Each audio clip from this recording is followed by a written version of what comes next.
Ama naming Diyos, salamat po ng maraming sa iyo. Narito muli kami yung mga anak. Sa awa at tulong mo po sa bawat isa sa amin. Pinananatili mo po ang aming hiram na buhay at lakas. Pinagkakaloob mo ang aming mga pangangailangan. At pinamamalagi mo kami sa katapatan po ng mga paglilingkod sa iyo. Napakabuti mo po sa bawat isa sa amin. Wala po kami maigaganti sa iyo, kundi patuloy na mangako sa iyo. Ang buhay at lakas na kaloob mo, gugugulin namin sa katapatan ng mga paglilingkod sa iyo. Muli mo kaming paging dapatin sa banal mo pong harapan, O Ama. Ano man ang aming pagkukulang, ipatawad mo na po sa bawat isa sa amin. Linisin mong ganap ang aming mga puso't kaisipan. Basbasan mo pa po kaming mga lingkod mo para maipagpatuloy po namin ang aming mga paglilingkod sa iyo. Alam mo, ang layunin ng aming mga pagtitipon, nais namin laging umugnay sa iyo. Sapagkat sa ganang aming abang mga sarili, wala kaming kaya para humarap sa napakagulong sanglibutan, lalo na't nalulukuban ito ng kasamaan. Ikaw lamang po makapagtuturo sa amin ng lahat ng kaalaman at pamamaraan para kami makapanindig at sa panig mo. Kaya kami narito ngayon, O Ama, maawa ka. Buksan mo ang aming puso't kaisipan. Minsan pang maging marapat na lagakan ng iyong katotohanan para itong umakay sa amin tungo sa kasaktalan ng aming mga paglilingkod sa iyo. Narito ngayon ang lingkod mong kakasangkapanin mo. Basbasan mo po ang iyong lingkod. Ipagkaloob ang kaalaman at kapangyarihan para maiturong maliwanag sa amin ng iyong mga salita. Matanggap naming may buong kapangyarihan alang-alang sa matapat naming mga paglilingkod sa iyo. Ama, sumasampalataya kami. Narito ka po sa piling ng iyong mga anak sa buong panahon po ng aming pagsamba. Aalalayan mo po ang bawat isa sa amin. Babasbasan mo po kami para kami makapagpatuloy ng aming ginagawang paglilingkod sa iyo. Salamat ng maraming O Ama. Buong galang po naming hinihiling ang lahat ng ito sa pangalan po ng Panginoong Jesucristo, dakila po naming tagapagligtas. Amen.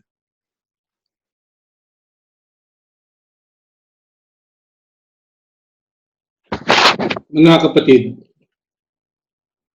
sa pamumuhay po sa mundong ito, ay gaya na po na alam ng lahat, hindi may iwasang makasagupa ng kahirapan, pagsubok at iba't ibang suliranin sa buhay. Maraming tao ang kapag ka po nakasagupa ng ganyan, lalo na nga po ng mga tao ng sanlibutan, ay nawawalan ng pag-asa, nababahala, at kung ano-anong solusyon ang pumapasok sa isip nila o ginagawa nila na sa bandang huli o sa dako paroon. Sa halip na makabuti, ito ay lalong nagpalala ng kanilang sitwasyon. Sa panig ng mga tunay na lingkod ng Diyos, ang mga tunay na kaanib sa Iglesia ni Cristo, may itinuturo ang ating Panginoong Kristo na ito ay karanasan na rin lahat ng mga hinirang na anuman ang mangyari sa buhay, ito man ay pagtatagumpay, biyaya at pagpapala, kapayapaan at kapanatagan, o ito may kahirapan, kalungkutan, pagsubok, karamdaman at iba't ibang suliranin, matibay ang pag-asa ng tunay na hinirang sa magagawa ng mabisang pananalangin sa Diyos. Subalit, mahalagang masuri ng bawat isa. Kung nasa uri ba siya na lingkod ng Diyos na diringgin kapag ka nananalangin. Mahalagang mapag-aralan din ng mga hinirang kung ano yung katangian ng mga tao ng Diyos na dinirinig at ano naman ang kasawian kapag hindi dininig at anong mga masamang karakter ang nakikita dun sa mga hindi dinidinig ng Diyos.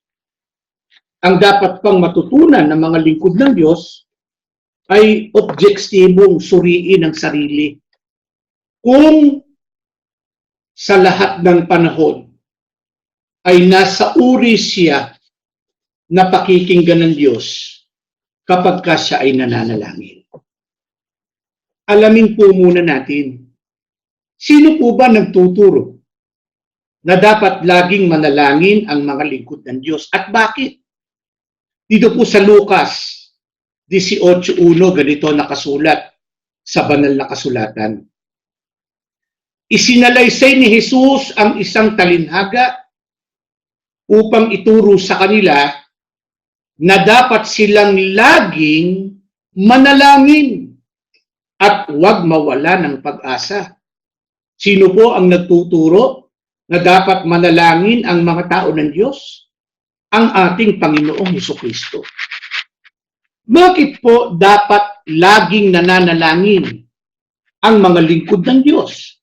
Ang sabi ng banal na kasulatan, dapat silang laging manalangin at huwag mawalan ng pag-asa. Ano ang dapat pong mapansin ng lahat sa mga talatang ito ng Biblia? Una, yung pananalangin, hindi minsanan lang yun. Hindi ito kung kailan lang maisipan. Ito po ay laging isinasagawa. O sa ibang talata at sali ng Biblia, ito ay bahagi na ng buhay at pamumuhay ng mga lingkod ng Diyos araw-araw. Ano ang buting idudulot kapag ka laging nananalangin? Ang sabi, huwag mawala ng pag-asa. Kaya isa pa yan sa dapat mapansin. May mga pangyayari talaga sa buhay na maaaring ikawala ng pag-asa. Subalit kung laging nananalangin, mabisang nananalangin at taimtim na nananalangin sa Diyos, hindi siya mawawala ng pag-asa. Ano po ba yung iba't ibang pangyayari sa buhay na maaaring ikawalang pag-asa ng iba? Kaya dapat manalangin lagi ng mataimtim at mabisa upang hindi ito mangyari sa atin. Ganito nakasulat sa Lucas 21:11, 27, 36 at 19, ganito sinasabi po ng Biblia. Magkakaroon ng malalakas na lindol, taggutom, at mga salot sa iba't ibang lugar. At makakakita kayo ng mga nakakatakot at nakakamanghang palatandaan mula sa langit. At makikita nila ako na anak ng tao na dumarating sa mga ulap na taglay ang kapangyarihan at kaluwalhatian. Kaya maging handa kayo sa lahat ng oras. Palagi kayong manalangin upang magkaroon kayo ng lakas na mapagtagumpayan ang lahat ng mangyayaring kahirapan. At makatayo kayo sa harap ko na anak ng tao nang hindi napapahiya. At kung magpakatatag kayo, magkakaroon kayo ng buhay na walang hanggan. Ano po ang ikinawawalang pag-asa ng iba? Yung iba't ibang pangyayari. Maiiwasan po ba yung iba't ibang pangyayari niyan? Hindi po. Bakit po? Sapagkat palatandaan yan na malapit nang dumating ang Panginoong Kristo bilang araw ng paghuhukom at katapusan ng lahat ng bagay. Ano-ano po ba yung mga pangyayari niyan? Ang sabi po ng Biblia, malalakas na lindol. Hindi po ba? Nangyayari yan. Tagutom. Nangyayari din yan. Mga salot sa iba't ibang dako. Mga nakakatakot at na mga nakakapanghang pangyayari. Hindi po ba't nakawawala ng pag-asa sa ilan yan? Parang wala na siyang masulingan sa mga bagay na nangyayari sa kanyang kapaligiran. Pero ano ang sabi ng Panginoong Sukristo? Palagi kayong manalangin upang magkaroon kayong ng lakas na mapagtagumpayan ang lahat ng mangyayaring kahirapan. At maging handa kayo sa lahat ng oras. Sa makatwid, yung pananalangin lagi, hindi lang nakapagpapatibay yan ng pag-asa.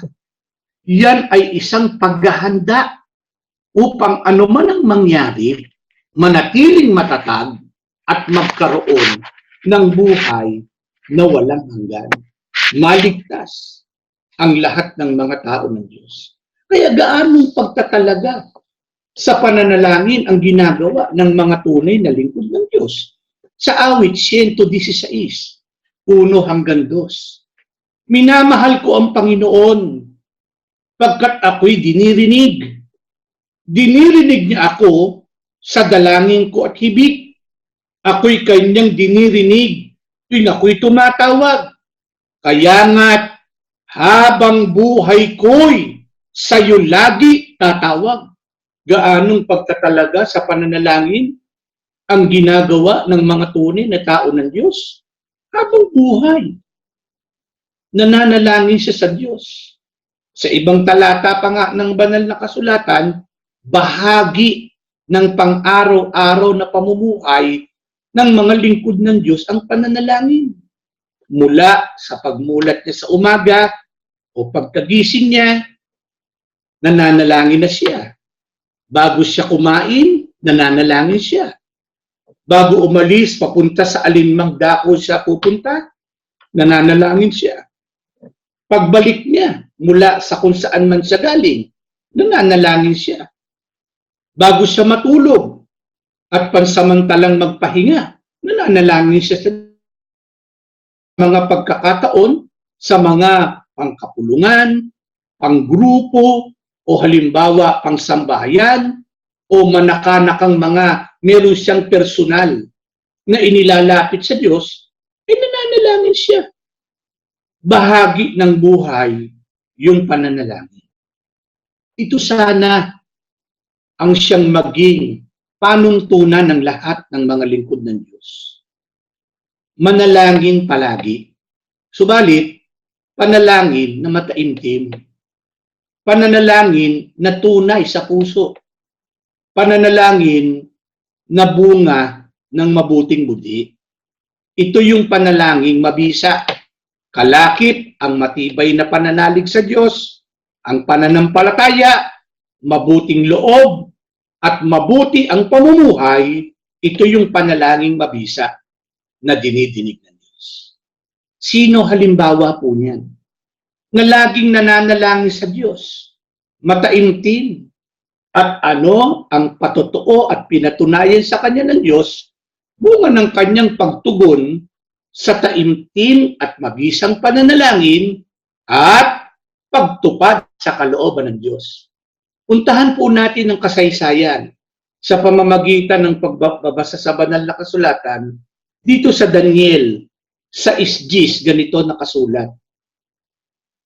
Nang malaman ni Daniel na ang kautusan ay nalagdaan at napalabas na, nagpatuloy siya sa pananalangin tulad ng dati na niyang kinaugalian. Ang kanyang bahay ay may mga bintana sa itaas na nakabukas paharap sa Jerusalem. 3 beses sa isang araw ay lumuluhod siya doon para manalangin, magpasalamat at magpuri sa Diyos. Sino po ang halimbawa ng laging nananalangin ng taimtim sa Diyos? Si Daniel. Si Propeta Daniel. Ano po ang patotoo ng banal na kasulatan kay Daniel? Ang sabi po ng ating binasa, nagpapatuloy siya sa pananalangin tulad ng dati na niyang kinaugalian. Sa makatwid, kahit walang problema, walang anumang bagabag, walang anumang pagsubok, si Daniel laging nananalangin sa Diyos. Part of his daily life, yung pananalangin. Katunayan, hindi minsan, hindi makalawa, sabi ng Biblia, 3 beses sa isang araw, lumuluhod siya para manalangin, magpasalamat, at magpuri sa kanyang Diyos. Ano pa ang dapat mapansin dito ng mga tao ng Diyos? Ang pananalangin ng mga lingkod ng Diyos, hindi kapag may kailangan lang siya sa Diyos. Hindi kapag may kagipitan lang siya. Hindi kapag may mga problema lang siya, tsaka niya naalalang manalangin sa Diyos. Hindi po ganun. Ang pananalangin sa Diyos ng mga tunay na lingkod niya, ulitin namin, bahagi ng kanyang pang-araw-araw na pamumuhay. Pero nung dumating ang pagsubok kay Daniel, nung dumating ang mga pag-uusig kay Daniel, siya ba ay nawala na ng tiwala sa panalangin? Muli, balikan natin ng kasaysayan sa buhay ng propetang si Daniel sa 6:1 hanggang 17. Medyo mahaba-haba, pero sana ay pagtiyagaan pakinggan ng mga nakikinig. Ganito nakasulat. Si Haring Dario ay humirang ng 120 gobernador at itinalaga niya sa buong kaharian. Pinili naman niya si Daniel at 2 pang katao upang mamahala sa mga gobernador at mga laga sa mga kapakanan ng hari. Si Daniel ang naging pangunahin sa 3 tagapamahala at sa mga gobernador dahil sa pambihira niyang karunungan. Dahil dito, iniisip ng hari na siya ang gawing tagapamahala sa buong kaharian. Kaya ang 2 kasama niyang tagapamahala at ang mga gobernador ay humanap ng maibibintang kay Daniel upang wag matuloy ang magandang balak ng hari para sa kanya. Ngunit wala silang makita pagkat laging tapat si Daniel sa kanyang tungkulin. Kaya't sinabi nila, wala tayong maibibintang sa kanya maliban sa kanyang relihiyon. Nagkaisa silang humarap sa hari. Sinabi nila, mabuhay ang Haring Dario. Kami pong mga tagapamahala ng kaharian, mga gobernador, katulong na gobernador, at mga tagapayo ay nagkakaisa ng palagay. Mabuti po ipag-utos ninyo na sa loob ng 30 araw ay walang sasamba o mananalangin sa ibang Diyos o tao liban sa inyo. Sino mang hindi susunod sa utos na ito ay iahagi sa kulungan ng mga leon. Kaya mahal na hari, maglabas po kayo ng gayong kautusan at inyong lagdaan upang maging batas ng Media at Persya. Batas na di mababago kailanman. At gayon nga ang ginawa ni Haring Dario. Nang malaman ni Daniel na gayon na ang gayong kautusan ay nalagdaan na ng hari, siya'y umuwi. Umakyat siya sa isang silid sa itaas ng kanyang tirahan at sa tapat ng bintanang nakaharap sa Jerusalem ay lumuhod siya at nanalangin sa Diyos 3 beses maghapon gaya ng kanyang kinaugalian. Ngunit binabantayan pala siya ng kanyang mga kaaway. Nang makita niya siyang nananalangin, dali-dali siyang isinumbong sa hari. Ang sabi nila, hindi ba't naglagda kayo ng kautusan na sa loob ng 30 araw ay walang mananalangin sa sino mang Diyos o tao liban sa inyo? At iahagi sa kulungan ng mga leon upang ang sino mang lumabag dito? Sumagot ang hari, ayon sa kautusan ng Media at Persya, hindi mababago ang kautusang nilagdaan ko.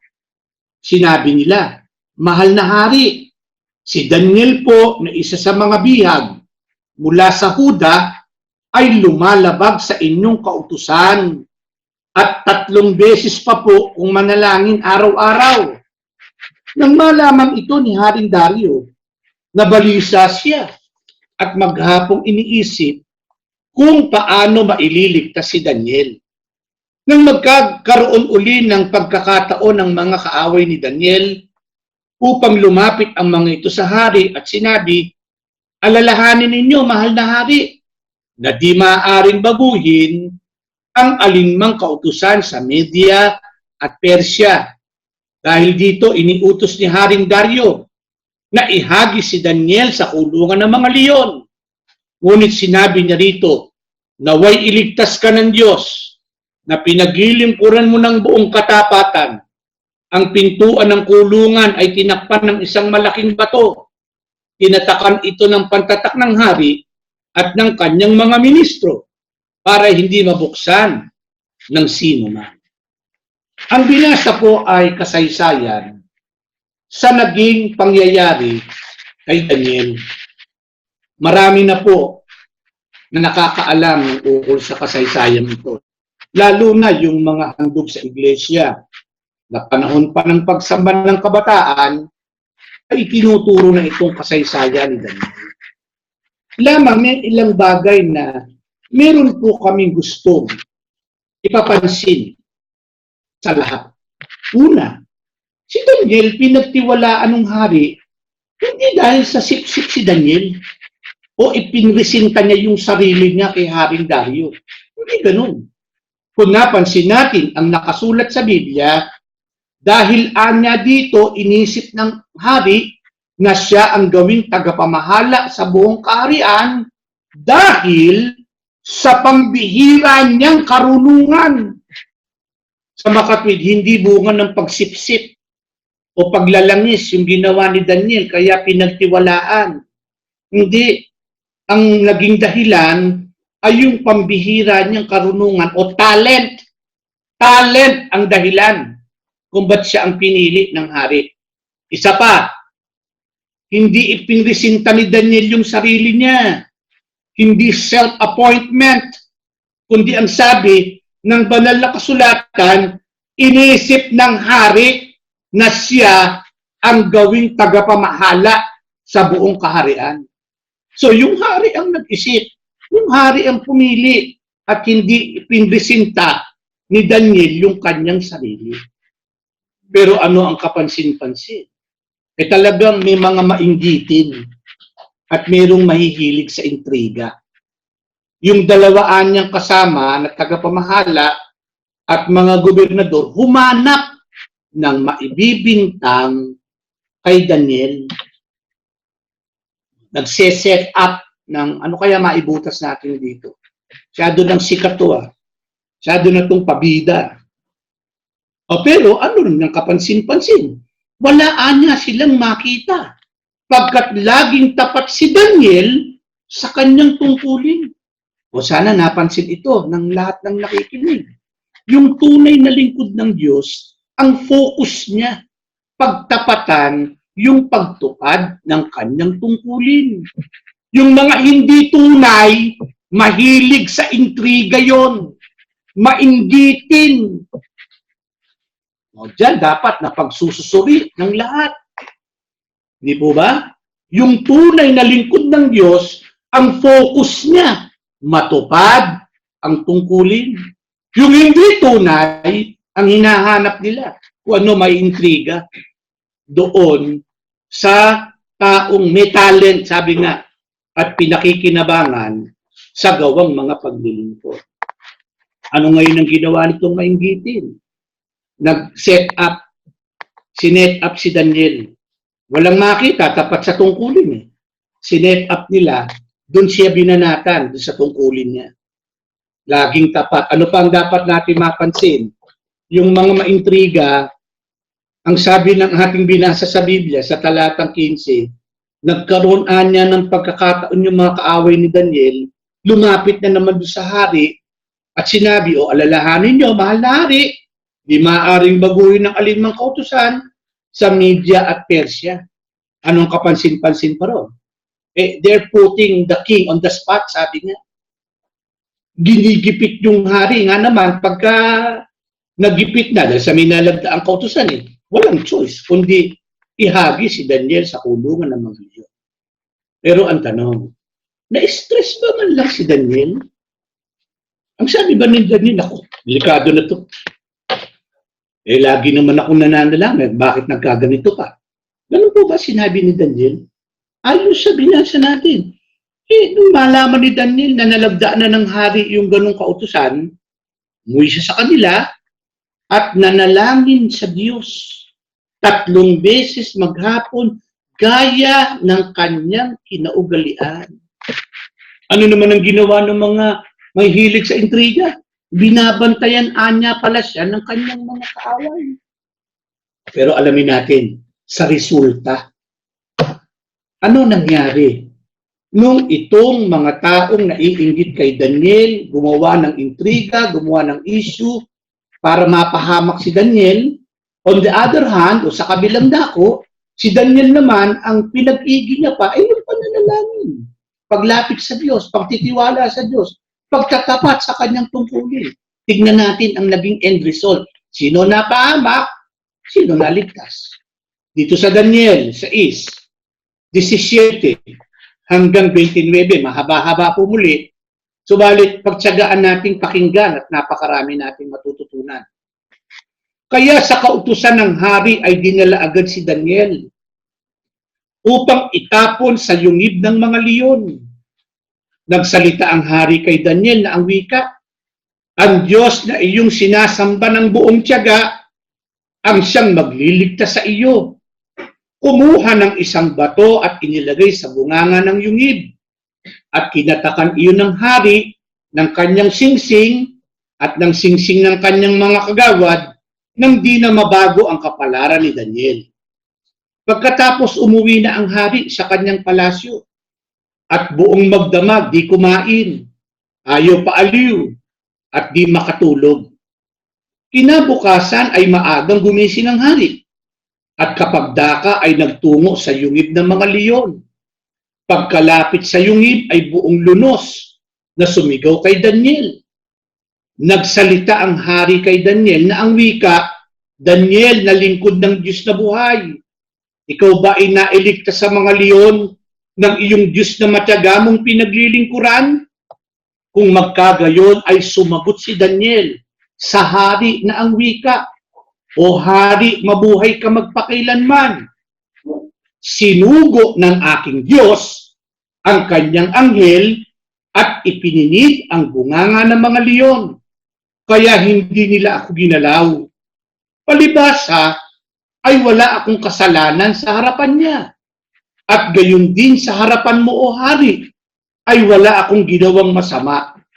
Ang hari ay lubhang nagalak at ipinalabas si Daniel sa yungib na hindi man lamang nasaktan.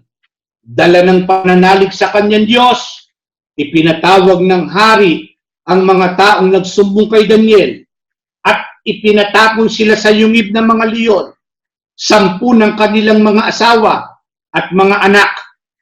Bago pa makarating sa loob ng yungib, ay sinunggaban na sila agad ng mga leon at nagkaluray-luray ang lahat ng kanilang mga buto.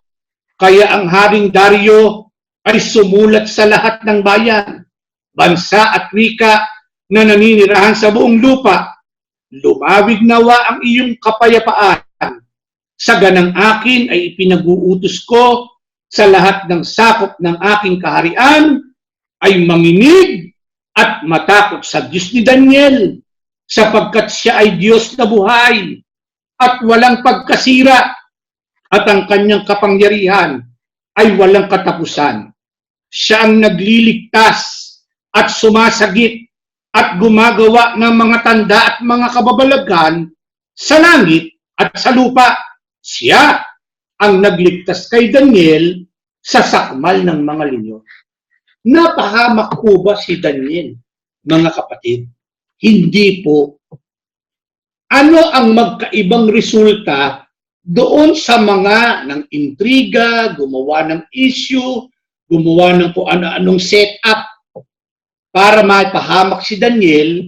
At ano naman ang nangyari kay Daniel na sa kabila ng ganung mga pangyayari ay buong pananampalataya siyang nagtiwala, sumunod sa Panginoon Diyos at sa bisa ng magagawa ng pananalangin. Kung napansin po natin, ang sinabi ng Biblia, si Daniel, iniligtas ng Diyos.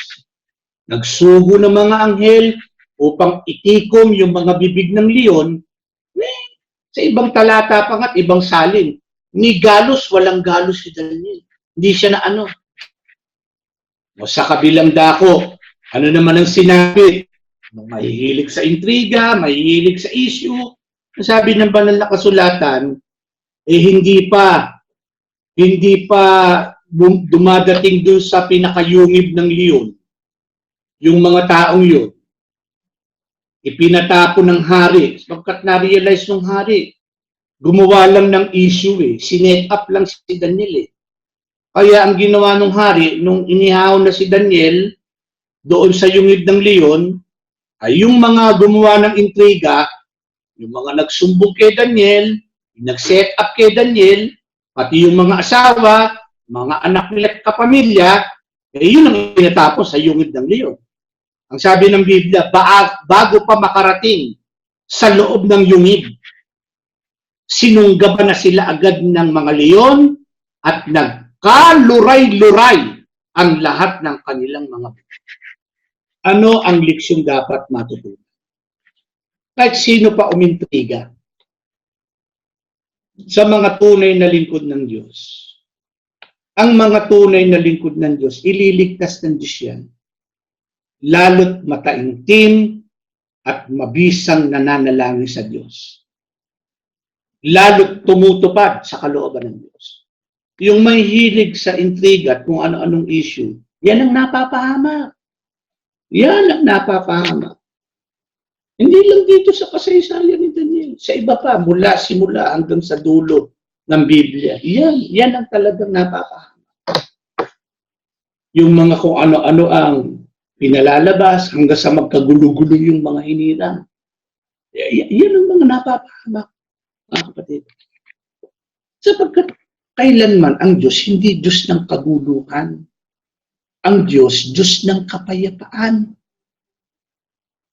Ang gusto ng Diyos, ang mga lingkod niya, payapa at nagkakaisang naglilingkod sa Kanya. Kaya pagka mayroong ang hiling, ay magtayo at magbangon ng kung ano-anong issue na sa halip na magkaisa yung mga tao ng Diyos, nagbubunga ng pagkakabahabahagi at kaguluhan, hindi lingkod ng Diyos yun. Hindi kasama po kasama po O di ba kasama rin ni Daniel yun, yung mga gobernador yun. Kasama rin nadudungkulan doon sa kaharian Pero kasi bunga ng inggit nakita nila na pinagtiwalaan si Daniel. Pero ulitin namin, hindi naman si Daniel ipinresenta yung sarili niya. Hindi naman Kundi dahil sa kaloob ng Diyos sa kanya, may pambihira siyang karunungan. Gift of foresight ang ibinibigay kay Daniel. Isipin niyo yun. Kaya maaaring sabihin ng lingkod ng Diyos na, ako naman po ay hindi ganun Ang totoo, doon po ako sa katulad sana ni Daniel na laging nananalangin.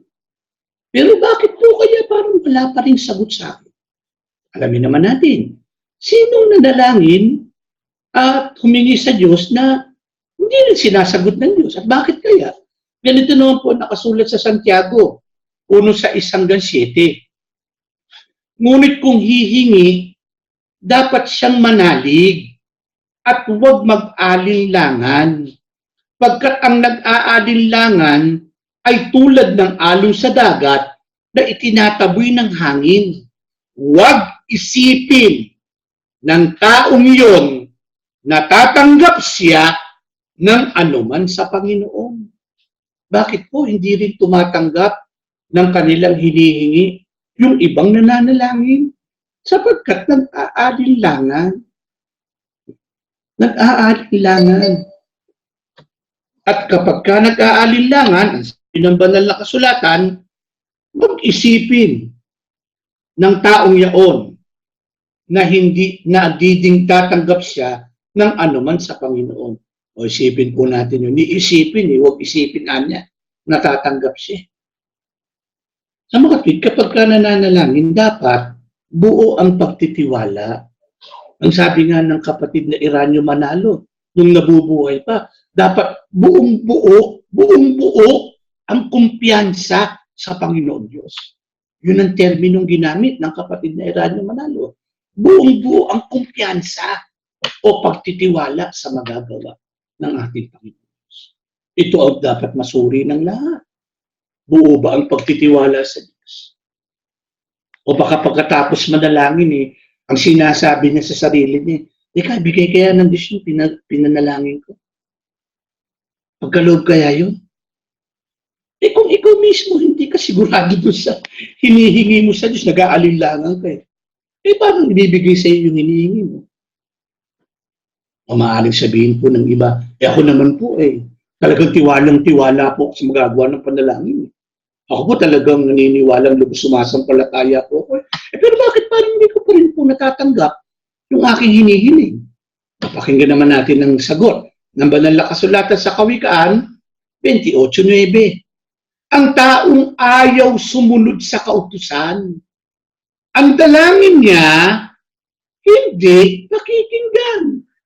Ano po ang dahilan naman? Kaya yung iba, hindi rin dinidinig yung panalangin. Ang sabi ng Biblia, ayaw sumunod sa kautusan niya. Hindi po ba? Ito, ikino-contest niya pa yung aral Yung bang meron siyang sariling alam, may sarili siyang gusto. Ito yung aral, ito yung doktrina, ito yung tinanggap mula sa sugo, pinangaral, maging ng panahon ng kapatid na Iranyo Manalo. Ito itinuro, mga doktrinang tinanggap sa loob ng tunay na iglesia. Pero meron siyang sariling alam. Hindi eka. Itong tinuturo namin tinuro, hindi niya nabanggit ito ng sugo. Pero ibig ba sabihin, hindi na ito tama? Hindi ba, mga kapatid? Yung lahat ng dapat tanggapin ng iglesia hanggang sa araw ng paghukom, tinuro na ng sugo. Kaya nga pinagpatuloy na lang ng kapatid na Iranyo. Yung mga leksyon, ginamitan na lang ng makabagong sali na angkop sa panahon. Pero walang bagong aral o doktrina na inilunsad. Tapos na. Na yung tunay na iglesia, yung maliligtas, ito yung mga aral dapat sundin. Kaya nga yung mga tunay na hinila, pagka hindi aral ng Diyos, ba kumikita yan? Teka, hindi na yata yun ng doktrina. Hindi po ba? Kasi pag ayaw sundin yung kautusan, kahit pa hindi rin pakikinggan. Yung nagsabi ng Biblia. Hindi tayo may sabi ng Biblia. Ano pa nakikita ng Diyos? Kaya hindi siya nakikinig sa pananalangin ng ilan sa mga lingkod niya. Sa Isaias 1-15, 1 at 2 bahagi, 16, ganito nakasulat. Kapag inunat ninyo ang inyong mga kamay, ipigit ako, manalangin man kayo ng manalangin, lalo naman akong di makikinig. Maghugas kayo't maglinis ng sarili. Ilayo ninyo sa aking paningin ang kasamaan ng inyong gawa. Itigil ang paggawa ng masama. Ano po nakikita ng Diyos? Kaya hindi niya dinirinig ang panalangin ng ilan. Ayaw magbago Yun ang problema po sa ilan. Ayaw maglinis anya ng sarili. Hindi po ba? Kaya ano sabi ng Diyos? Iniunat niyo ang inyong mga kamay, pipikit ako. Manalangin man kayo ng manalangin. Araw-arawin mo yan, miyak-miyain mo yan. Pero hindi ka tumitigil sa paggawa ng masama. Hindi ka nagbabago. Hindi mo nililinis ang iyong pamumuhay, ang iyong espiritu at kaisipan. Sabi ng Diyos, hindi naman ako makikinig. Kaya ano ang bilin ng Diyos? Para pakinggan, itigil yung paggawa ng masama. Sana po ay naging bukas ang pananaw ng lahat dito. Sapagkat yung kahalalan at karapatan sa pananalangin, ibinigay ng Diyos yan sa mga lingkod niya. Special privilege yan ng mga tunay na tao ng Diyos. Gaya ng alam na ng lahat, pag hindi ka na lingkod ng Diyos, kahit ano gawin, hindi ka titingin. Pero pag lingkod ka ng Diyos, special privilege yun, binigay ng Diyos yun. Na kapag nananalangin, pinakikinggan ng Diyos. Provided. Una, huwag ka mag-alinlangan. Ikalawa, sumunod ka. Ikatlo, kung ano man ang naging pagkakamali, pagkakasala, kasamaan, in the past, dapat itigil yun at magbago. Ano pakinggan ng Diyos? Ano katunayan pakikinggan ng Diyos? Kapag kinalugdan ng Diyos, sumunod sa kanyang kautusan, nagtiwala sa kanya, naging tapat sa kanya. Ano ang gagawin po ng Panginoon Diyos sa mga pananalangin ng mga lingkod niya? Pakinggan niyo sa Isaiah 75:24. Bago pa sila tumawag, ay sasagutin ko na sila. Nagsasalita pa sila, ay didinggin ko na. Iba napakasarap ito na ang sabi ng Diyos, bago pa sila tumawag, nagsasalita pa sila, didinggin ko na sila. Ito ay karanasan ng napakaraming hinirang ng Diyos mula pa noon hanggang sa mga huling araw na ito. Magsisimula pa lang sa pananalangin, nararamdaman mo na ang Diyos ay pinakikinggan ang mga panalangin ng mga lingkod niya. Nagsisimula pa lang ng pananalangin, paglapit sa Diyos, pagbubulay-bulay, lalo na sa panahon ng mga banal na pagsamba. Mararamdaman na ang Panginoon Diyos nakagayak na pakinggan ang panalangin ng kanyang mga hininga. Kaya kahit napakahirap maglakbay, napakasalimuot ng mga kaganapang nangyayari sa mundo, napakabigat ng pasanin, napakahirap ng pamumuhay, napakahirap sa katawang laman ng may mga mabibigat na karamdaman, napakatindi ng pag-uusig, napakatindi ng kalungkutan dumadapo sa sinumang tao ng Diyos. Pero kapag taimtim na nanalangin sa Diyos, nakagayak na sumunod sa kanyang mga kautusan, nagsisimula pa lang siya bumanggit ng terminong Ama, naroon na, at daman niya ang pagsama ng Diyos, daman niya ang pagtugon ng Diyos sa panalangin niya bilang hinirang, daman niya ang pagpapalakas ng Diyos, ang pag-alo ng Diyos, ang pagbibigay ng Diyos sa kalungkutan na pagpapalit ng kaaliwan, ang pagbibigay ng Diyos na lakas sa mga pagal na kamay at pagal na mga sa paglalakbay. Nagbibigay ang Diyos ng lakas. At sa halos panawan ng pag-asa, ipinagkakaloob ng Diyos ang inspirasyon sa kanyang mga hinirang para makapagpatuloy sa paglilingkod, matapos ang takbuhin, at makarating sa bayang pangako ng ating Panginoon Diyos. Sana ganito ang maging kalagayan ng lahat. Nagpakahinirang ng Diyos sa mga huling araw na ito. Na sa tuwing mananalangin at tatawag sa Diyos, ay maramdaman ang pagsama at pagkalinga ng Diyos. Kaya ano ang dapat hilingin ng mga lingkod ng Diyos? Lalong-lalo na kapag sila ay nagpapanata na pansarili, pansambahayan, lalo-lalo na kapag sumasamba sa ating Panginoon Diyos. Ganito nakasulat sa awit 106, 4-5. Tulungan mo ako kapag ang bayan mo'y iyong nakita, sa pagliligtas mo, ang aba mong lingkod, isama mo sana upang makita ko ang pag-unlad nila na iyong hinirang kasama ng iyong bansang nagagalak. Ako'y magdiriwang. Ano ang dapat lagi na hilingin ng Diyos o hilingin sa Diyos ng kanyang mga lingkod? Tulungan mo ko. Kapag nagugulita mo ang iyong bayad, gulitain mo rin ako. Sa pagliligtas mo, isama mo ang iyong abang lingkod. Makita ang pag-unlad kasama ng iyong mga hinirang.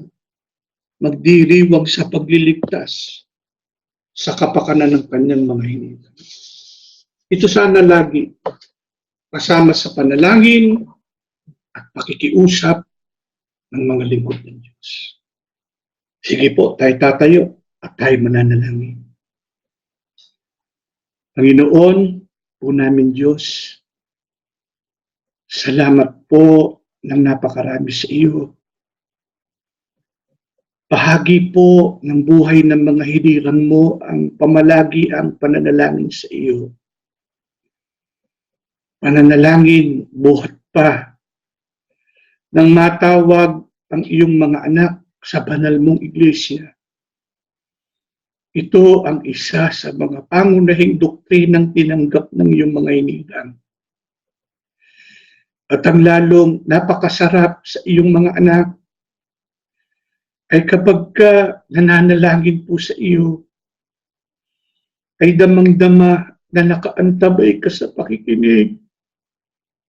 Damang-dama na pinakikinggan mo ang pakikiusap ng iyong mga hinirang. Damang-dama na sinasagot ang mga panalangin. Nagbibigay ka ng lakas, ng inspirasyon para maipagpatuloy ng mga anak mo ang mga gawang paglilingkod po sa iyo. Salamat, may mga pananalangin at pakikipag-usap sa iyo. Ikaw ang pinakagustong kausap ng iyong mga anak. Sapagkat alam ng mga anak mo na hindi lamang lubos mong naunawaan ng kalagayan ng iyong mga hinirang. May kakayahan at makapangyarihan ka sa lahat na tulungan at alalayan ang iyong mga lingkod. Ano man ang kalagayan sa buhay. Pag may karamdaman, may kapangyarihan kang magpagaling. Kapag ka nasa kahirapan, may kapangyarihan kang magbigay ng biyaya. Kapag ka napakabigat na ng pagsubok at halos hindi na makagalaw ang mga anak mo, dahil sa halos buong panahon ng buhay, ay inaalipin ang napakatitinding mga pangyayari. May kapangyarihan ka na itaguhin ng iyong mga anak. At kahit napakasalimuot ng daigdig na ito, magagawa mo. Napayapa pa rin itawin ng iyong mga hinirang. At masapit ang bayang pangako mo sa iyong mga anak. O Diyos, na pinagliling ko na ng iglesia, maawa ka! Maawa ka sa iyong mga anak. Matutunan lang at magawaran yung mga hinirang. Masuklian ang katapatan sa mga pagsunod. Ang iyong mga kautusan. Ibigin ang iyong mga hinirang. Sundin lang ng iyong kalooban at lagi na ipagpauna ang makapagbibigay kasiyahan at kaluguran po sa iyong napakabanal na pag-aalala. Gawin pang mananampalataya ang iyong mga anak. Gawing matibay ang pag-asa at lalong mga hawak sa magagawa mo, Ama, sa pamamagitan ng mga taimtim na pananalangin, pagtitiwala at pagsunod po sa iyo. Mas masad din po ang sambahayan ng kapatid na Eraño Manalo. Yan ang laging laman din ng mga panalangin ng iyong mga hinima. Na huwag mo silang pababayaan. Yan naman ang kalagayan. Ang mga nagkaroon ng karamdaman ay pagalingin mo. Sa mga inaabot at mag-uusig, ipagsanggalan mo. Ipagtanggol mo, ipagtanggol mo, Ama. Ako, punoy pinagkarunugan at kapangyarihan. Iligtas sa lahat ng uri ng kapahamakan. Alag-alag pa rin sa paglilingkod sa iyo ng iyong mga anak. Maraming salamat.